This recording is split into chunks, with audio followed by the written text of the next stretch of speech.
قدرمن کتونکو د سوات او د بونیر په دې حادثه باندې زړه د خلاص ډیر زیات خپي یو قدرتي آفت چې هغه سره ډیر زیات نقصان شوی دی، ډیر زیات زیان شوی دی او ډیر داسې قیمتي خلک چې کم دی هغه د دنیا نه لاړ او دا قدرتي حادثاتو کې راځي. نو دې کې د بونیر خلکو سره د بونیر چې څونه عوام دي، ځوانان دي، مشران دي، کشران دي، دغو سره یو او بیا د سوات چې کوم زموږ خلک دي، ولس دی، د موږ هغوی سره یو انشاءالله تعالی چې موږ نه سم کېږي موږ خپل طرف نه کوو. خو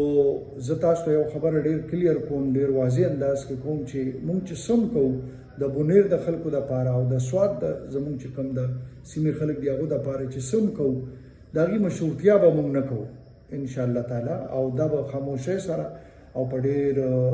منظم طریقې سره چې کوم د هغې ریهیبلیټیشن دی هغې کې انشاءالله تعالی موږ خپل کردار به ادا کوو او د بونیر او د سوات خلک بالکل موږ نه پناه هم نه دي، موږ نه جدا هم نه دي او موږ نه بیل هم نه دي